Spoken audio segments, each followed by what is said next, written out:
মুহূর্তের মধ্যে নিক্ষেপ করা হয়েছিল। ভাইরা আমার, সে অবস্থার পরিবর্তন আমরা চাই। আমরা বাস্তবিক অর্থে একটা স্মার্ট, ডিজিটাল এবং সোনার বাংলা করতে চাই। পাশাপাশি আমরা আরও একটা জিনিস করতে চাই, সেটা হলো এই বাংলাদেশ হবে সবার বাংলাদেশ ইনশাআল্লাহ। এই বাংলাদেশে সবার অধিকার প্রতিষ্ঠিত থাকবে ইনশাআল্লাহ। প্রিয় ভাইরা আমার, আপনারা দেখবেন, আপনারা যদি ইতিহাস পর্যালোচনা করেন আপনারা দেখতে পারবেন স্বাধীনতার পরে 53 বছরে যারা এই পালাবদল করে ক্ষমতা এসেছিল তারা শুধু ক্ষমতায় আসছে গেছে, দেশের জনগণের ভাগ্যের কোনো পরিবর্তন হয় নাই। তারা শুধু পালাবদল করে নিজেদের ভাগ্যের পরিবর্তন করেছে। আপনারা দেখেছেন এই অতি সম্প্রতি আগস্টের যে বিপ্লব হয়েছিল, এই বিপ্লবের পরে এক শ্রেণীর এক দল তারা দেশ ছেড়ে পালিয়ে গিয়েছে। তার আগে আবার আরেক দল দেশ ছেড়ে পালিয়ে গেছে 17 বছর আগে। এবার আপনারা জানেন না, এই পালানের পালাবদল শুধু চলতেছে, শুধু তারা দেশ ছেড়ে পালাচ্ছে। দেশ ছেড়ে পালিয়ে আমাদেরকে একটা ধ্বংসস্তূপ উপহার দিয়ে গিয়েছে তারা। এই বাংলাদেশ থেকে এই 17 বছরে কমপক্ষে 15 লক্ষ কোটি বিদেশে তারা পাচার করে নিয়ে গিয়েছে। আমাদেরকে ধ্বংসস্তূপের মধ্যে রেখে তারা বিদেশে ওই বেগমপাড়ায় তাদের সেকেন্ড হোমে তারা খুব সুন্দর দিননিপাত তারা বিলাসী জীবনযাপন করছে। কি বলেন, জানেন আপনারা? পেপার পত্রিকা এগুলো প্রকাশিত হচ্ছে, আপনারা জানেন এগুলো? আমরা স্পষ্ট বলতে চাই, আপনারা যারা দেশ এই ধ্বংসস্তূপ করে যারা দেশ ছেড়ে পালিয়ে গেছেন, আপনাদের দেশে আসার দরকার নাই। দেশ যাদের গর্বে তারা, দেশ যাদের গর্বে তারা অবাঞ্ছিত লোভী আর দেশ তৈরি হোক দেশ ছাড়া, এই দেশে আপনাদের আসার কোনো দরকার নাই। আমাদের জন্য যা রেখে গিয়েছেন আমরা এই দেশকে সাজাবো ইনশাআল্লাহ। এই দেশের 18 কোটি জনগণ তাদের 36 কোটি হাত দিয়ে এই দেশকে আবার নতুন করে বিনির্মাণ করবে ইনশাআল্লাহ। আপনাদের মতো অবাঞ্ছিত চোর, বদমাশ, লুটতরাজ এই দেশের জমিনে আর আশা লাগবে না ইনশাআল্লাহ।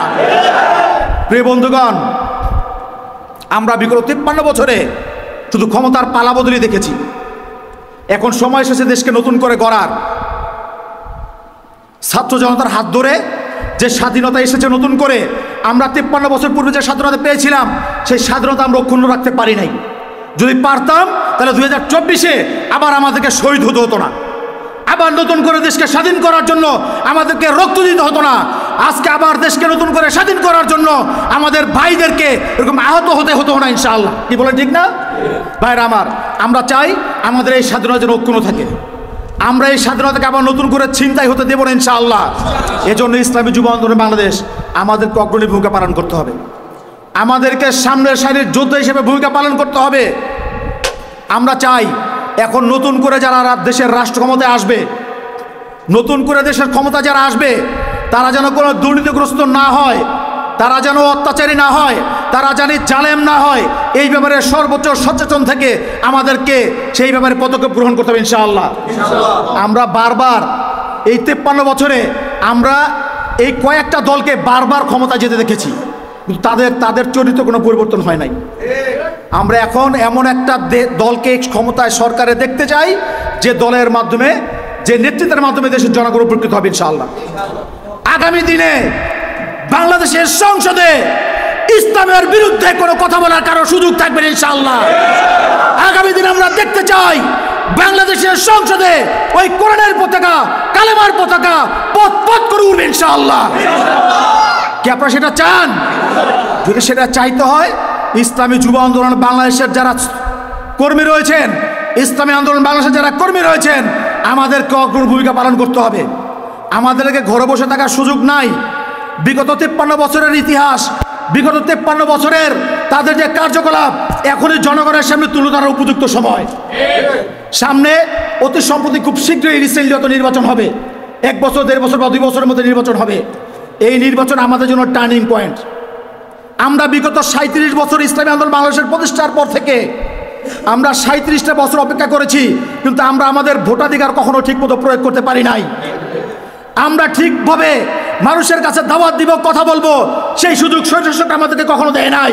কিন্তু এখন সময় এসেছে কেউ আমাদের কণ্ঠ আর রোধ করতে পারবে ইনশাআল্লাহ। ইসলামী আন্দোলন বাংলাদেশ এখন আর সেই আগের মতো ছোট্ট কোনো দল নয়।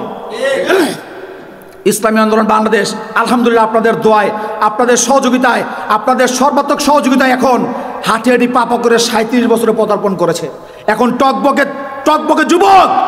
এখন আর ইসলামী আন্দোলন বাংলাদেশকে কেউ রুখে দেবে, কেউ রক্তচক্ষু দিয়ে ইসলামী আন্দোলন বাংলাদেশকে স্থগিত করে দিবে, সেটা বাংলার জমিনে সম্ভব না ইনশাআল্লাহ। কি বলেন ঠিক না? এজন্য আমাদের মাঠ পরিষ্কার, আমাদের মাঠ আমাদের জন্য পরিষ্কার আছে। এখন শুধু আমাদের ফসল ঘরে তোলার সময়, এখন আমাদের ফসল ঘরে তোলার সময়। This is the real time for harvesting. If we can't utilise this time, then we will be sufferer again since long time. আমরা যদি এই সময়কে ব্যবহার করতে না পারি, আমরা যদি এই সুযোগকে গ্রহণ করতে না পারি, আমরা এই সময়কে যদি আমরা হারিয়ে ফেলি, হেলায় হারিয়ে ফেলি, আমাদেরকে আবার 10 বছর, 15 বছর, 20 বছর, এমনকি 50 বছরের জন্য আমাদেরকে আবার সাফারার হইতে হবে। কি বলেন ঠিক না? আমরা আর সাফারার হতে চাই না, আমরা আর ঘরে বসে থাকতে চাই না। আমরা চাই ইসলামের পতাকা বাংলার জমিনে পথ করে উড়ুক। কি সবাই চান ইনশাআল্লাহ? ইসলামী যুব আন্দোলনের সৈনিকরা যারা রয়েছেন, আপনাদের কাছে উদাত্ত আহ্বান থাকবে, ইসলামের পতাকা উড়ানোর জন্য কোনো বিধর্মীরা সহযোগিতা করবে না। আওয়ামী লীগ, বিএনপি, তারা ইসলাম যদিও মুসলমান, কিন্তু তাদের কলমের মধ্যে দুনিয়ার মহব্বত, টাকার মহব্বত, সম্পদের মহব্বত। কিন্তু একমাত্র ইসলামী আন্দোলন বাংলাদেশ এবং তার সকল সহযোগী সকলের নেতাকর্মীরা শুধু আল্লাহর জন্য, এই দেশে ইসলাম হুকুমত কায়েম করার জন্য তারা ইসলামী আন্দোলন করে, তারা রাজনীতি করে। সুতরাং আমাদের রাজনীতি এবং তাদের রাজনীতি আকাশ এবং পাতাল পার্থক্য। আমরা মরলে শহীদ, বাঁচলে গাজী, আমাদের কোনো ভয় নাই, আমাদের সবই লাভ। আমাদের কি ভাই? আমাদের সবই লাভ। সুতরাং এই লাভ থেকে যেন আমরা বঞ্চিত না হই। আমরা জিতলেও আমরা লাভবান, আমরা হারলেও লাভবান। সুতরাং আমাদের কোনো ভয় নাই, আমাদের হারাবার কিছুই নাই। আমাদের থলিতে যা চাওয়া হবে সবই আমাদের প্রাপ্তি ইনশাআল্লাহ। হয় দুনিয়াতে পাবো, না হয় আখিরাতে পাবো ইনশাআল্লাহ। কি বলেন ঠিক না? আমরা তো এই জন্যই রাজনীতি করি। সুতরাং আগামী দিনে বাংলার জমিনের মধ্যে ইসলামকে ক্ষমতা আনার জন্য, কালেমাকে এই দেশে প্রতিষ্ঠিত করার জন্য, কোরআনকে এই দেশের সংসদের মধ্যে প্রতিষ্ঠিত করার জন্য ইসলামী যুব আন্দোলন বাংলাদেশের ভূমিকা থাকবে অগ্রণী। কি বলেন ঠিক না বেঠিক? ঢাকা জেলা উত্তর কি পিছিয়ে থাকবে? পিছিয়ে থাকবে না। আজকে যে নেতৃত্ব, আজকে যে সফল একটা এখানে সম্মেলন হচ্ছে, এই সম্মেলন আমাদেরকে জানিয়ে দিচ্ছে যে আগামী দিনে বিপ্লব হয়তো ঢাকা জেলা উত্তর থেকে শুরু হবে ইনশাআল্লাহ। কি বলেন ঠিক না? এই বিপ্লবের অগ্রসরী হিসাবে আপনারা সবাই থাকতে রাজি আছেন? সবাই রাজি আছেন ইনশাআল্লাহ? আল্লাহ সুবহানাহু ওয়া তাআলা আমাদের সকলকে কবুল করুক। প্রিয় ভাইয়েরা আমার, বিগত 2023-24 সেশন আমরা